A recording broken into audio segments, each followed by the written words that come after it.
Bonjour chers auditeurs de l'ODJ Média, notre chroniqueur invité, Mustapha Sohimi, partage son avis et sa réflexion, dans un article qu'il a intitulé « Éducation, l'ordre public social », qu'on écoutera ensemble dans ce podcast. Notre politicien entame sa présentation du sujet en disant « L'accord du 14 janvier 2023 entre le gouvernement et les syndicats des enseignants est mort-né. Un autre doit lui succéder sur la base du même référentiel, mais avec la prise en compte de questions non réglées. Il semble bien cette fois-ci que le dialogue soit engagé avec une volonté de compromis. Il en va du sauvetage de l'année scolaire de quelques 7 millions d'élèves. » Notre chroniqueur invité commence par expliquer au début de son article. Dans l'état des lieux aujourd'hui, nul doute que le dossier de la réforme de l'éducation nationale est au premier rang. Faut-il à s'en étonner ?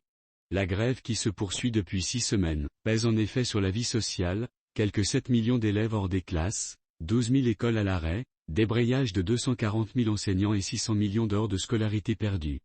Comment en est-on arrivé là ? Il faut bien relever à cet égard bien des insuffisances dans la méthodologie suivie par le gouvernement depuis son investiture en octobre 2021. Nommé à la tête de ce département, Chakib Ben Moussa s'est attelé à la tâche de la réforme, compliquée par un dossier revendicatif en instance depuis plusieurs années, en particulier avec sa polarisation sur l'institution d'un statut unifié. De quoi s'agit-il ? De créer une seule catégorie de fonctionnaires de ce département avec un cadre devant apporter ses avancées, des responsabilités délimitées, un parcours de carrière attractif, un système d'évaluation du corps enseignant et une charte déontologique. Il faut y ajouter une amélioration des perspectives salariales à la clé, pour appuyer et soutenir l'effort, l'engagement et la responsabilité.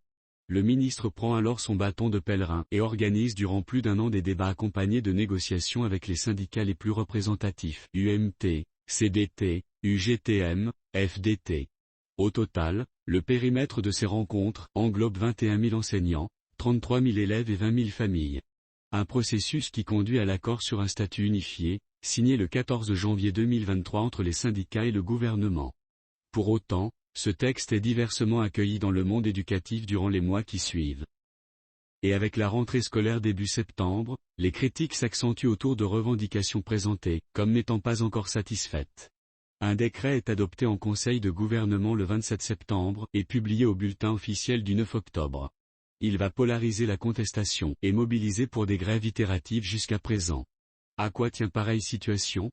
Du côté de l'exécutif, cette interrogation, le chef du gouvernement a-t-il veillé à apporter son soutien de manière continue au processus de négociation avec les syndicats ? Formellement, il était chargé de sa supervision, et de fait, c'est le ministre de l'Éducation qui était pratiquement seul sur le front syndical. Les positions syndicales se durcissent à la veille de la rentrée scolaire. Le cycle des grèves hebdomadaires s'installe. Le gouvernement ne réagit pas, d'autant que le séisme du 8 septembre vient bousculer fortement la vie sociale et politique.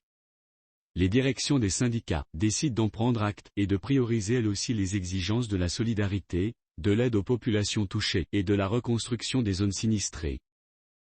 Monsieur Mustapha Sohimi enrichit son discours de la manière suivante. À la fin septembre, le statut unifié du corps des fonctionnaires de l'éducation nationale sera de nouveau à l'ordre du jour du travail gouvernemental.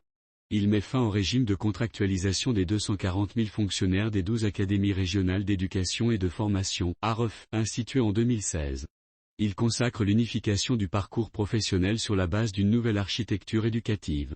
Il vise aussi l'optimisation de la situation professionnelle et sociale des différentes catégories de fonctionnaires, et instaure le principe de l'évaluation de la performance. Face à la grève qui se prolonge, le chef du gouvernement se résout à reprendre en main ce dossier en associant, outre le ministre de l'Éducation nationale, Chakib Ben Moussa, 2 autres membres de son cabinet, Younes Sekouri, Emploi, et Fawzi Lakjaha, Budget. Lors de la réunion du 27 novembre dernier, Aziza Kanouche décide du gel du nouveau statut unifié et arrête aussi d'autres mesures, la reprise du dialogue des ministres concernés avec les 4 syndicats représentatifs, avec un agenda décliné au plus tard le 15 janvier 2024. L'auteur conclut son article en ces mots. Cette relance se fait et elle ne pourra porter ses fruits que si de réelles avancées sont enregistrées sur de nombreux points litigieux. Quid des retenues sur salaire opérées par suite de la grève ? Seront-elles reversées au titre de l'apaisement ? Quelle redéfinition de la place et du rôle des enseignants ?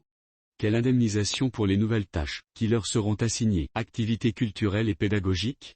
La question du statut unifié est désormais validée, mais son application pose le problème des postes budgétaires, alors que le projet de loi de finances 2024 n'a prévu que 400 postes supplémentaires pour ce département. L'augmentation mensuelle de 2500 dirhams, promise par le gouvernement, sera enfin assurée. Il s'agit d'un budget de 4,2 milliards de dirhams à placer dans la loi de finances 2024. L'accord du 14 janvier 2023 est mort-né. Un autre doit lui succéder sur la base du même référentiel, mais avec la prise en compte de questions non réglées. Il semble bien cette fois-ci que le dialogue soit engagé avec une volonté de compromis. S'impose à tous l'exigence de sauver l'année scolaire de quelques 7 millions d'élèves. Cela porte un nom, l'ordre public social.